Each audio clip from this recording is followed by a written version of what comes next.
Quand j'étais enfant, mon dessin animé préféré était La Belle au bois dormant de Disney. Pendant longtemps, j'ai cru que c'était pour la princesse Aurore. Elle était belle, sa voix un pur diamant, et elle découvrait qu'elle était en fait une princesse alors qu'elle vivait dans une forêt merveilleuse. La vie rêvée, quoi. Mais lorsque j'ai eu 5 ou 6 ans, je me suis dit qu'Aurore n'était pas très intéressante. Après tout, elle ne fait pas grand-chose dans le film à part tomber amoureuse, puis tomber de sommeil. Alors, pourquoi j'adorais ce film ? Une raison. Maléfique. Maléfique est une sorcière et c'est la méchante de l'histoire. Bon, entre nous, elle a clairement des problèmes à résoudre, mais elle est surtout puissante et libre. Elle vit seule, elle a des pouvoirs magiques, elle se transforme en dragon. La meuf badass.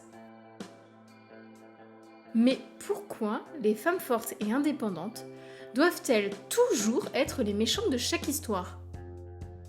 De l'autre côté, on a les bonnes fées qui ont des pouvoirs mais qui sont, avouons-le, cucul à praline.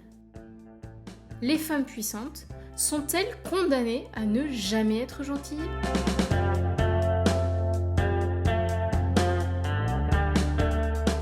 Depuis quelques années, nous voyons la figure de la sorcière renaître. Maintenant, être sorcière signifie être une femme qui se réapproprie son pouvoir. Cela signifie empouvoirment féminin, féminisme, sororité. J'ai rêvé de ça toute ma vie. J'ai toujours voulu faire partie d'un groupe de femmes qui se soutiennent les unes des autres. J'ai découvert cette possibilité pour la première fois avec la série télé Charmed, alias Charmed. Quand je regardais les aventures des sœurs Halliwell, j'avais le sentiment que les femmes pouvaient s'allier et non se tirer dans les pattes comme c'est souvent malheureusement le cas sur nos écrans. La télé et les films ne sont pas le monde réel. Mais comme beaucoup de petites filles, je pensais que tout ce que je voyais était la réalité. La représentativité est importante. Regarder les sœurs Halliwell se battre ensemble contre les démons a planté une graine en moi. J'ai commencé à espérer un monde où les femmes puissent s'allier pour rendre le monde meilleur. Aujourd'hui, j'espère un monde où les femmes et les hommes puissent s'allier pour ce même but. Mais c'est une autre histoire.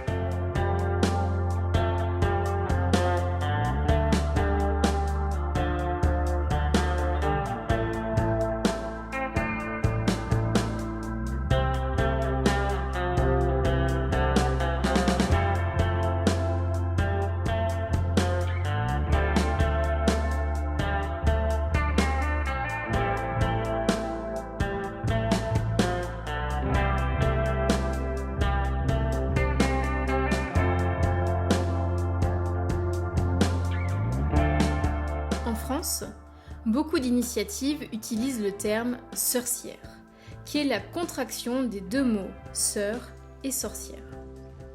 Je sais, voir les autres femmes comme des sœurs est idéaliste, mais le monde a besoin de rêveurs.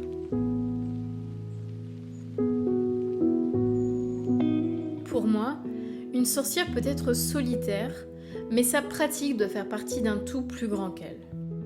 Nous plantons toutes et tous des graines dans la vie des autres de par nos actions et nos mots.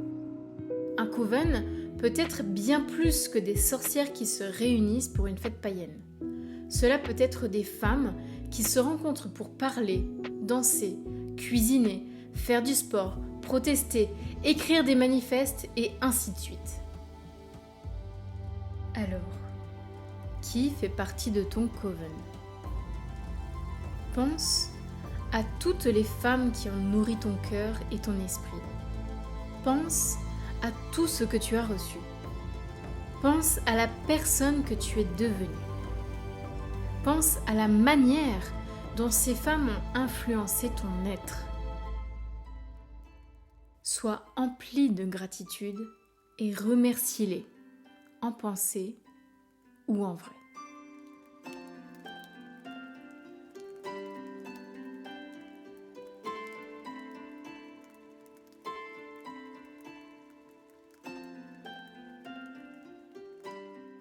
pour cette fois, je finis avec 3 questions.